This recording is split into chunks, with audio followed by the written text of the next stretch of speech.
Hey boys and girls, it's a warm one out here today, and I've been wanting to do a couple of videos on some knives again, and I thought, man, today's a really good day to feel the breeze, get out to the table here and just kind of do some things I wanted to try. The first one is a very good knife company. They make such a pretty, such a well-fit knife. I mean, that thing's, I don't know, I think it's pretty nice. But anyways, what I wanted to do is I wanted to consider going ahead and putting a patina on this. Now, I've never had 80 CRB2 before this, and I've actually never done my own forced patina on a knife. But I was watching Bushcraft Kelso, and he had a video where he done one. It was a little different steel and a slightly different method just because I don't have everything. And I was like, you know what? I'll do a video, and because I'm going to change some of the way that he does it, but it's very similar. I just wanted to see how it worked and share it with you guys and see what we come up with. Yeah,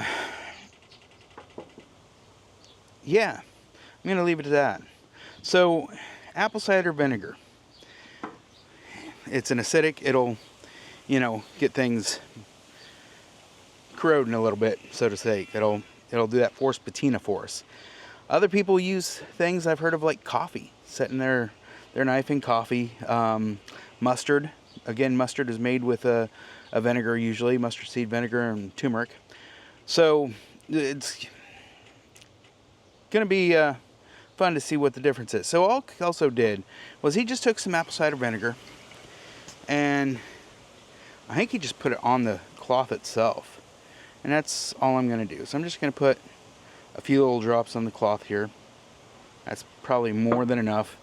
We're just going to let that soak in a little bit, get it spread here some.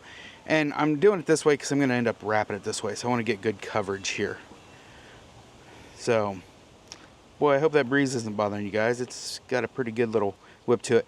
Now, I don't want to go quite all the way to I don't want to go around the handle.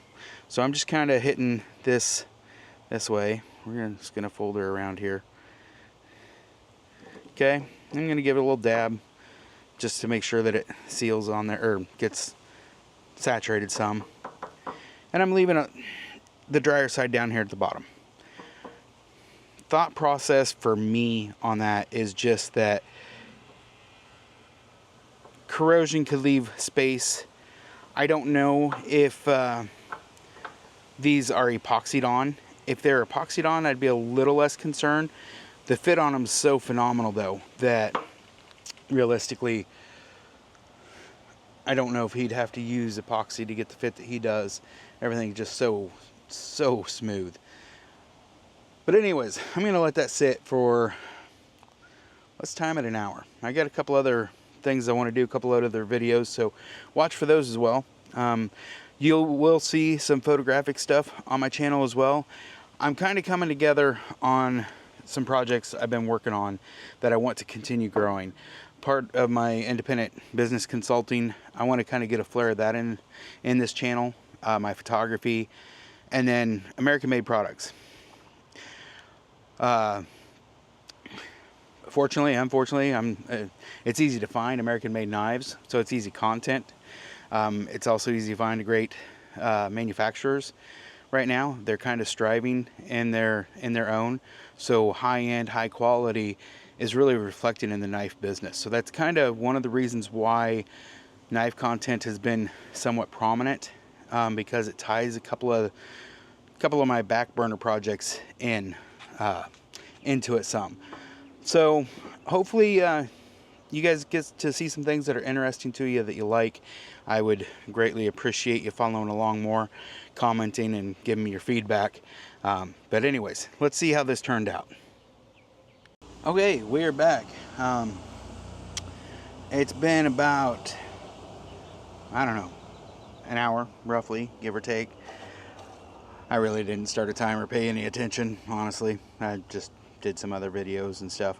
So, been about an hour. So, Bushcraft Kelso put his in a bag. He used like wax paper or something a little different. I didn't have that, and I wanted to try this. So we're gonna see what this looks like And I'm really hoping for that cool wrinkle effect like LT Wright and them guys get, but I'm guessing that's why the other stuff, other material versus this, because this probably just weighs like a wet blanket and gets all of it.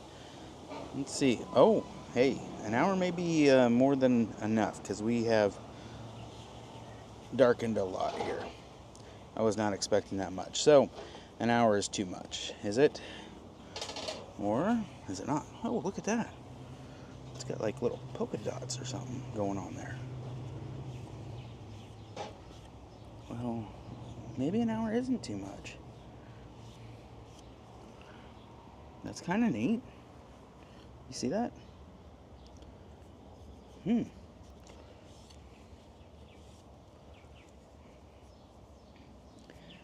I kept that line back here. I know it's probably not aesthetically pleasing, but I was almost thinking that some of this would come back. Very good knife. Stayed on there. That is good. I like that. Yeah. So, I mean, it's interesting. I'm going to give this a wash up. One side's definitely more dark than the other. So probably should turn that about halfway through or something. But, hey, I think that'll work all right. Pretty cool. Pretty cool. Okay, so just got it washed off. Probably making this too long. Just going to put a little ballast on here. Just put a dribble on. Oh, can we see it? Or ballastol. I tried this here a couple years ago, and I don't know if it's better than everything else out there or anything like that, but it's good. I mean, it's solid just all around. I wouldn't say that it's one of these claimed miracle oils or whatever, but yeah, so I'm just gonna put that down. I'll put it on the handle here too, and it doesn't smell bad. It has a reasonable aroma to it, almost, I don't know, almost cherry-like to me. Almost, yeah. But so she needed a little TLC anyways. I traded her rough. I got a good edge on her, but I'll probably, now that I did that, may have to hone that up some. But just gonna let this soak a little. Leave it that thick on there, just because. You don't need to. You can wipe it dry, or you won't wipe it completely dry, but you can wipe it off now. But there we go. Hope you enjoyed it. I think the turnout's interesting. It's not as cool as Kelso's though, Bushcraft Kelso or whatever his name is. I've probably been saying it wrong this whole time. Not as cool as his, but hey, not bad. Not bad. If anything, I'll polish it back up. I think I like it though. Yep. Have a good one. Thanks for watching. So I just wanted to throw this extra in here at the back that I haven't even stropped this yet. I had this thing razor sharp to start with though. I had a 17-degree convex edge, but even after sitting there, it's a weird angle. I see why people have issues with this. There we go. That's a little better. But look at that. Just peel that straight up. That's just popping. That's, I don't know. What's your experience with ADCR V2?